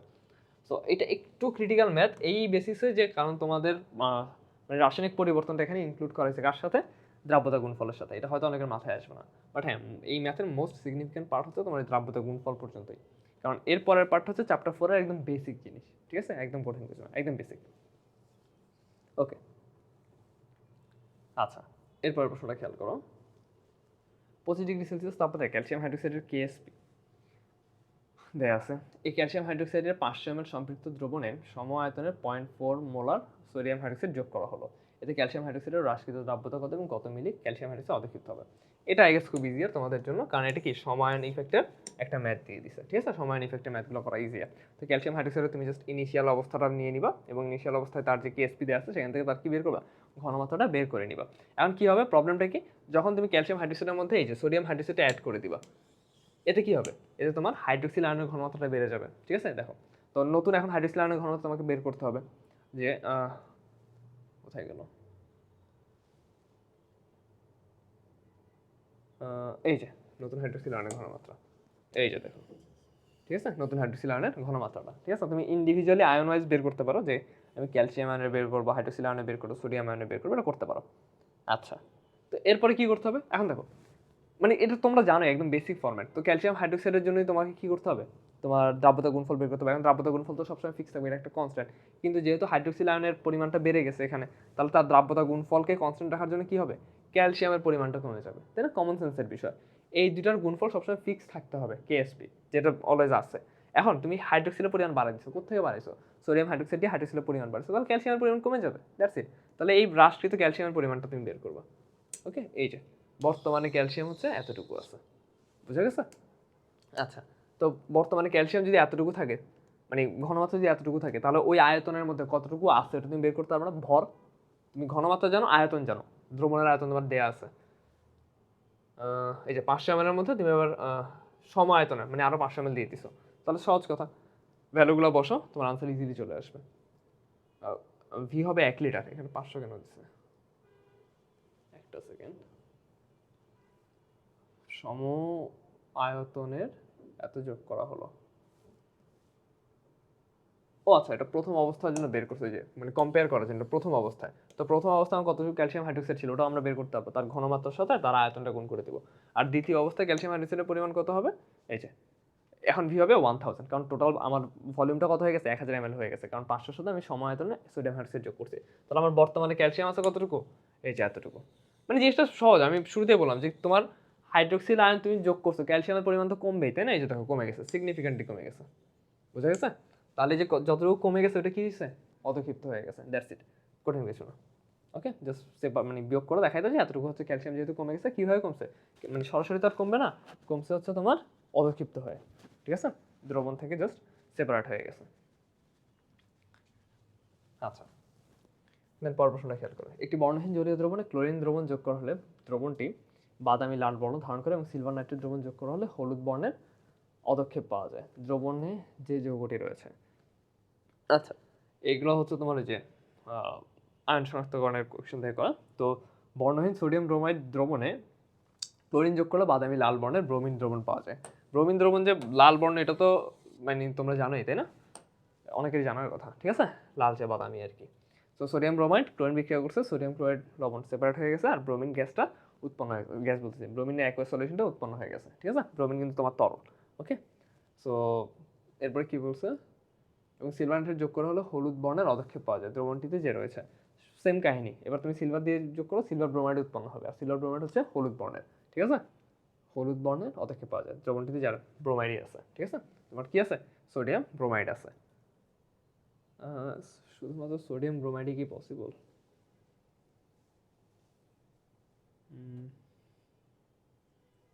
পসিবিলিটি আছে, ঠিক আছে, বাট সোডিয়াম ব্রোমাইডটাই মেবি এই রিয়েকশনটি শুধুমাত্র বইতে আছে, আর কোনোটার সাথে মনে হয় বইতে নাই। সো বইতে যেটা আছে আমরা সেটার সাথে স্টার্ট করবো। তো সোডিয়াম ব্রোমাইড আছে, এখানে মেইন হচ্ছে ব্রোমিনটা, ঠিক আছে। আচ্ছা, এরপর কি বললাম, কোনো একটি লবণের দ্রবণে বেরিয়াম ক্লোরাইড দ্রবণ যোগ করলে সাদা অদক্ষেপ পড়লো, যা HCl দ্রবীভূত হলো না। লবণটি শিখা পরীক্ষায় সোনালী হলুদ বর্ণ প্রদর্শন করলো, সম্ভাব্য লবণটি কি? আচ্ছা, বেরিয়াম ক্লোরাইড যোগ করা হয়েছে, যোগ করলে সাদা অদক্ষেপ পড়লো, এটাও সেম তোমার আয়ন শনাক্তকরণ থেকে করার প্রশ্ন।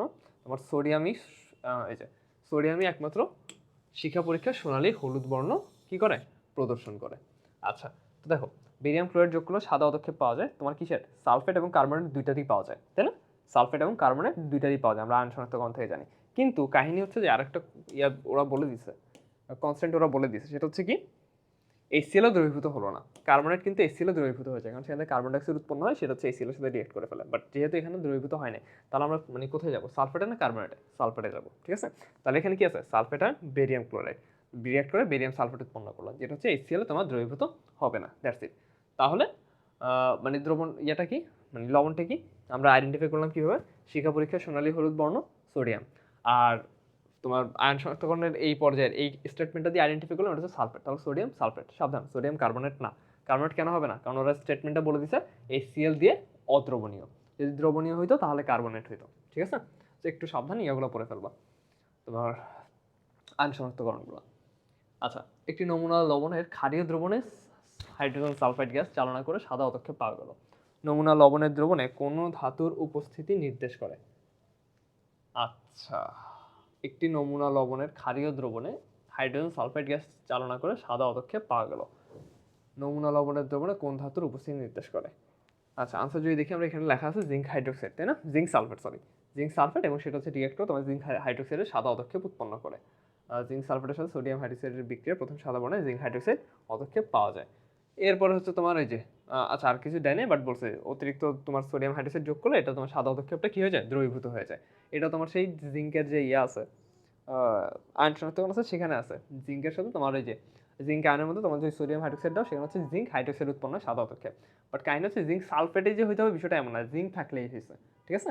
কারণ সেখানে আমার মেইন অদক্ষেপটা হচ্ছে জিঙ্ক হাইড্রোক্সাইডের, তো জিঙ্ক হাইড্রোক্সাইড আমার ওই জিঙ্ক আর হাইড্রোক্সাইড আয়ন থেকে চলে আসবে, এখানে সালফেটটা ম্যান্ডেটরি না, ওকে। তো তুমি যদি এখানে জাস্ট জিঙ্ক 2+ লেখো তাও কোনো ম্যাটার করবে না, আর এত রিয়াকশন লেখার দরকার নেই, তুমি জাস্ট আইডেন্টিফাই করে দিতে পারলেই হবে, ঠিক আছে। আচ্ছা,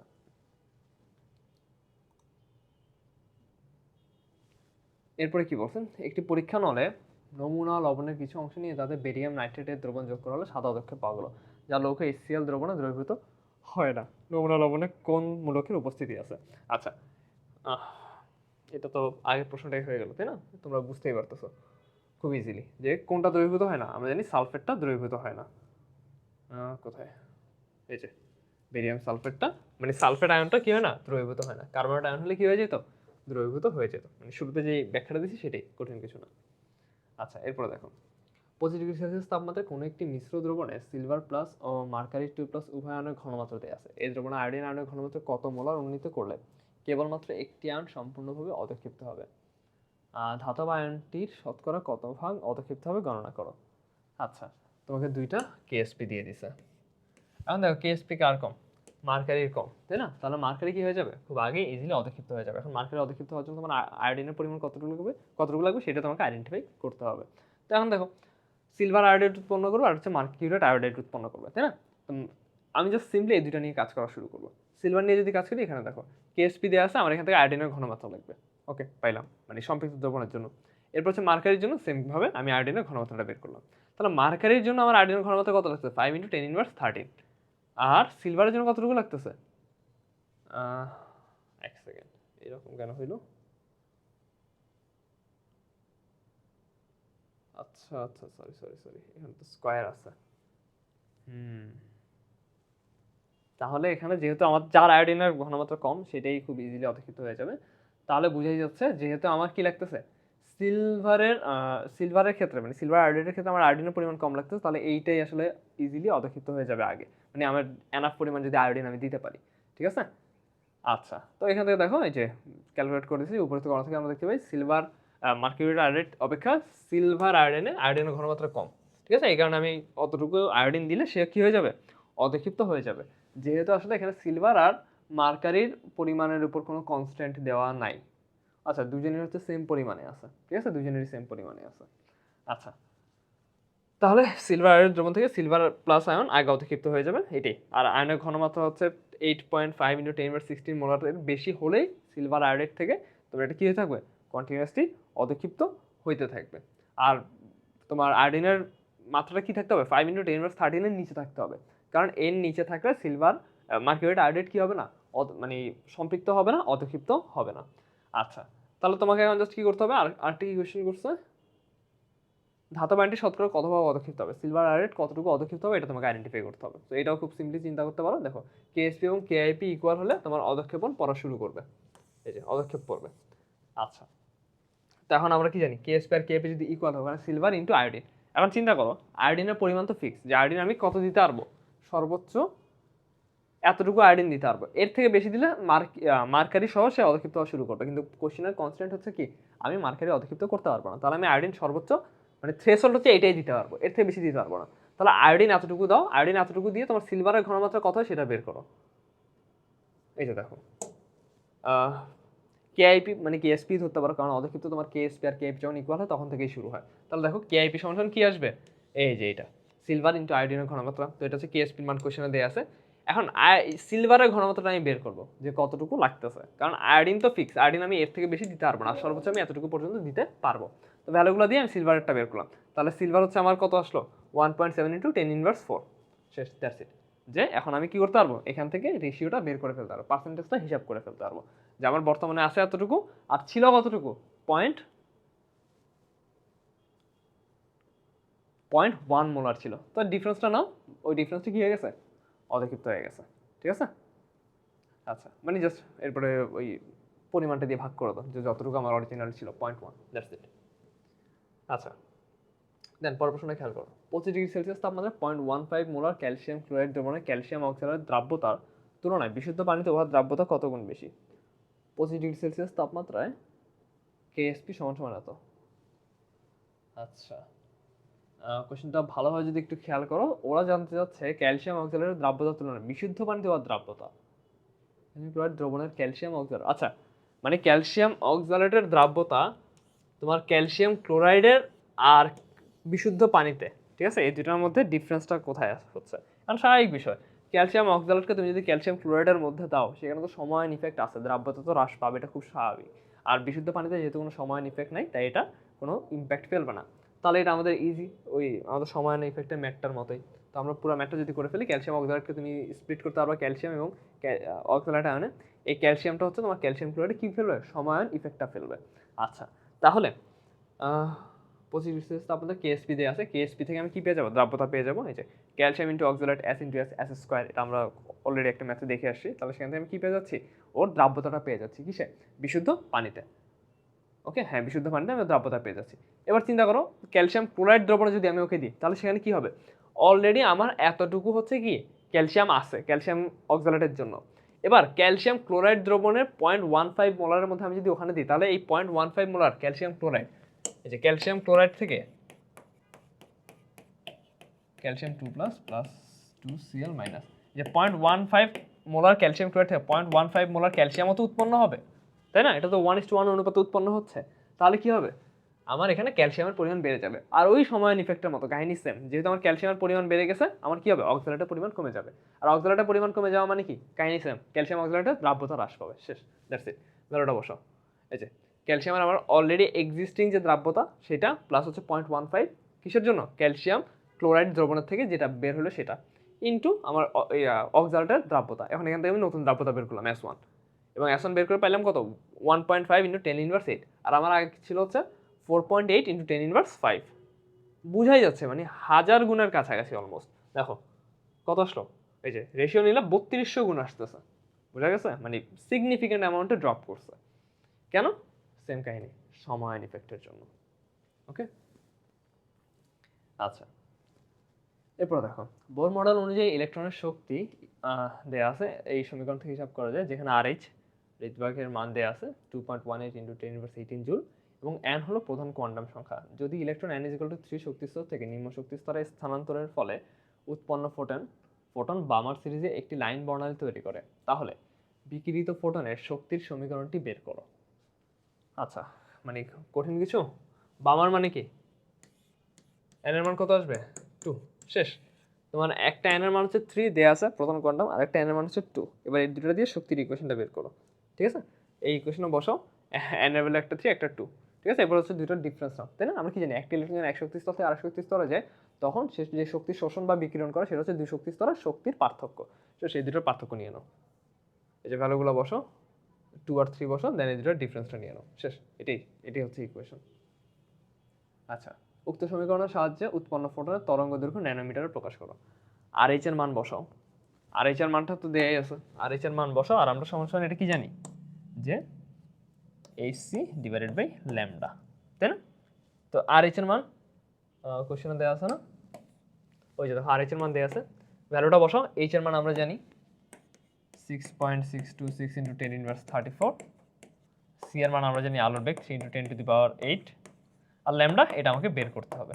তো ল্যামডা ইনিশিয়ালি মিটারে বের হবে, 10⁹ দিয়ে গুণ করলে ন্যানোমিটারে চলে যাবে। ওকে, দ্যাটস ইট, ইজিয়ার, কঠিন কিছু না। ঠিক আছে, জাস্ট ভ্যালুটা বসা আনসার চলে আসবে। পি ও এফ তে যথাক্রমে কয়টি করে অরবিটাল আছে? পিতে 3টা আছে, তাই না? আমরা কি জানি পি এক্স ওয়াই জেড, পিতে 3টা আছে, আর এফে কয়টা আছে? 7টা আছে। এফে 14টা ইলেকট্রন থাকতে পারে, আর একটা অরবিটাল 2টা ইলেকট্রন থাকে, তাহলে 14টা ইলেকট্রন থাকার জন্য কয়টা অরবিটাল লাগবে? 7টা অরবিটাল লাগবে। ওকে, আচ্ছা এরপরে অনুত্তেজিত অবস্থায় নাইট্রোজেন ও অ্যালুমিনিয়ামের পরমাণুদ্বয়ের অরবিটাল ইলেকট্রন বিন্যাস চিত্রসহ দেখাও। আচ্ছা, নাইট্রোজেন কয়টা? 7টা, অ্যালুমিনিয়াম 13টা। পারবা না ইলেকট্রন বিন্যাসটা দেখাইতে? এটাই। ওকে, 1s2 2s2 2p3 1s2 2s2 2p6, তারপরে 3s2 3p1, তাই না অ্যালুমিনিয়ামের জন্য। আচ্ছা, এখানে চিত্রগুলো নেসেসারি না, সবসময় দেখাতে হবে বিষয়টা এমন না। এই যে দেখো, ঠিক আছে না, ইজি। অনুত্তেজিত চাইছে, সো এগুলো তোমার সেপারেট করে দেখানো খুব একটা দরকার পড়বে না। আচ্ছা, এবার প্রশ্নটা খেয়াল করো, সিলভার কার্বনেট এবং কপার কার্বনেটের দ্রাব্যতা নির্ণয় করো এবং কোন কার্বনেটটির দ্রাব্যতা কম উল্লেখ করো। দ্রাব্যতা বের করতে বলছে, তো সিলভার কার্বনেট থেকে আমরা দ্রাব্যতা কীভাবে বের করবো? দেখো সিলভার কার্বনেট কীভাবে ভাঙতেছে, 1:2 সিলভারে আর 1:1 কার্বনেটে ভাঙতেছে। তাহলে সিলভার কার্বনেটে যদি অ্যাস হয় তাহলে এটা কি আসবে? এটা হচ্ছে 2s, 1:2 অনুপাত, আর 1:1 অনুপাত এটা হচ্ছে অ্যাস। তাহলে দ্রাব্যতা গুণফল কি আসবে? ওদের নিজ নিজ ঘনমাত্রা পাওয়ারটা কি ওদের সহগ কত? 2 স্কোয়ার, আর এটা কি 1। তাহলে এটা হচ্ছে ওর দ্রাব্যতা গুণফল কত? 4s3। তো দ্রাব্যতা গুণফল পেয়েছি 4s3, এবং সেটা দেয়া আছে কত? 8.2 ইন্টু 10⁻12। তো এখান থেকে আমি অ্যাস বের করতে পারবো না ওর জন্য, এই অ্যাসই হচ্ছে ওর দ্রাব্যতা। ওকে, আচ্ছা এরপর কপার কার্বনেটের জন্য সেম কাহিনী। কপার কার্বনেট কীভাবে স্প্লিট হচ্ছে? কপার কার্বনেটের রিঅ্যাকশনটা দেখো, সেখানে সরাসরি দেওয়া নেই, মানে নিচে আছে কপার কার্বনেট। তো ও ভাঙবে কিসে? Copper 2 plus plus CO3 2 minus. তো দেখো ওর যদি অ্যাস হয়, ওকে, তাহলে ও হচ্ছে 1:1 অনুপাতে ভাঙতেছে, তাহলে কপার হবে অ্যাস আর কার্বনেট হবে অ্যাস। তাহলে ওর দ্রাব্যতা গুণফল কি আসবে? ওর দ্রাব্যতা গুণফল আসবে হচ্ছে অ্যাস স্কোয়ার, এবং এটার মানও কোশ্চেনে দেওয়া আছে। তো এখান থেকে ওর অ্যাসটা বের করবা, ঠিক আছে? ওর দ্রাব্যতার মানটা বের করবা, দেন এই দুটো জাস্ট মানে করতে বলছে, কম্পেয়ার করতে বলছে যে কার দ্রাব্যতা কম হবে। ঠিক আছে, সিলভার কার্বনেটের জন্য 4s3, এই যে 4s3, আর কপার কার্বনেটের জন্য হচ্ছে s স্কোয়ার, এই যে s স্কোয়ার। ঠিক আছে, দুইটা s বের করে জাস্ট কম্পেয়ার করবা, দ্যাটস ইট। আচ্ছা, এরপর প্রশ্নটা খেয়াল করো, 50 ml 0.5 মোলার A3B2 ও 100 ml 0.7 মোলার XY2 এর রিঅ্যাকশনে পদক্ষেপ পড়বে কি? তোমার AY2 এর KSP দেয়া আছে, ঠিক আছে, KSP দেয়া আছে। আচ্ছা, লাগবে কি পদক্ষেপ পড়বে নাকি না জানার জন্য আমার KIP লাগবে। ঠিক আছে, এই কেআইপিটা বের করতে হবে কার, এ ওয়াই টু এর কেআইপি বের করতে হবে। এখন এ ওয়াই টু এর কেআইপি বের করার জন্য আমার কি লাগবে, এ এর ঘনমাত্রা লাগবে, ঠিক আছে, এ টু প্লাসের ঘনমাত্রা লাগবে ইন্টু ওয়াই মাইনাসের ঘনমাত্রা স্কোয়ার লাগবে, তাই না, যার যার ঘনমাত্রার মানে তার পাওয়া সহগ তো বুঝা যাচ্ছে এখানে হচ্ছে তোমার দুইটা ওয়াই আছে। আচ্ছা, তাহলে এখন আমার কি করতে হবে, এই ডাটা থেকে এই দুটাকে তুমি যখন মিক্স করবা, এই দুটোকে তুমি যখন মিক্স করবা তখন সেখান থেকে এ এর মানটা বের করতে হবে, এর মানে ঘনমাত্রাটা S1 V1 S2 V2 তোমার দ্রবণ লঘুকরণ ফর্মুলা, সেমভাবে ওয়াইটটাও বের করতে হবে, ঠিক আছে। তো দেখো খুব ইজিলি বের করতে পারবো না আমরা এর জন্য, দেখো এর যে মানে মোলারিটি এখানে সেটা কত আসবে, A3B2, জাস্ট সিম্পলি এটা দেখো তাহলে বাকিগুলো বুঝবা। এটা ভাঙতেছে কিসে, এটা ভাঙতে হচ্ছে 3A2 প্লাসে ভাঙতেছে প্লাস 2B3 মাইনাসে ভাঙতেছে, তাই না। তাহলে এইটা যদি S হয় তাহলে এটা কি আসবে, এটা আসবে হচ্ছে 3S আর এটা আসবে হচ্ছে 2S, মানে এটা একটা ভাঙলে এটা তিনটে উৎপন্ন হচ্ছে, এটা দুটো উৎপন্ন হচ্ছে, তাহলে তার 3 গুণ আর তার দ্বিগুণ। তাহলে চিন্তা করো A3B2 এর যদি ঘনমাত্রা 0.5 মোলার হয় তাহলে A2 প্লাসের ঘনমাত্রা এখান থেকে কত পাবো, 1.5 না। আচ্ছা, সেটা হচ্ছে ইনিশিয়াল ফেজে। এখন যখন এই দুটোকে মিক্স আপ করবো তাহলে কিভাবে বের করবো, S1 V1 is equal two S2 V2, S1 কত 1.5, V1 কত 50, এবার S2 কত জানি না, বের করবো, আর V2 কত আসবে, সরি V2 কত আসবে, V2 আসলে এই দুটো মিক্সচার, তাহলে 150, তাহলে আমি এখান থেকে S2 পেয়ে যাবো, কার এর ঘনমাত্রাটা পেয়ে যাবো। একদম সেম স্ট্র্যাটেজি অ্যাপ্লাই করো, তুমি ওয়াই এর ঘনমাত্রাটাও বের করবে, দেন ভ্যালুগুলো কেআইপি এর এই ইকুয়েশনের মধ্যে বসাবে, এরটা বসাবো হচ্ছে এর জায়গায় এই যেখান থেকে যেটা পেলাম, আর সেম অ্যাপ্রোচ ফলো করে তুমি যখন বি এরটা বের করবা, সরি ওয়াই এরটা বের করবা, দেন ওয়াইটা বসাবো হচ্ছে এখানে, শেষ। এবার কেআইপিটা বের করবা, কেআইপি বের করে জাস্ট কম্পেয়ার করবা যে কেএসপি থেকে বড় না ছোট, যদি কেএসপি থেকে সমান বা বড় হয় তাহলে হ্যাঁ অদক্ষেপ পড়বে, আর যদি কেএসপি থেকে কম হয় তাহলে অদক্ষেপ পড়বে না। এই যে খেয়াল করো, এই যে এর জন্য বের করলো, দেন ওয়াই এর জন্য বের করলো, দেন এই যে ক্যালকুলেট করে এ এবং ওয়াই এর জায়গায় ভ্যালুগুলো বসাই দিল, শেষ, দ্যাটস ইট, আর কঠিন কিছু না, ঠিক আছে।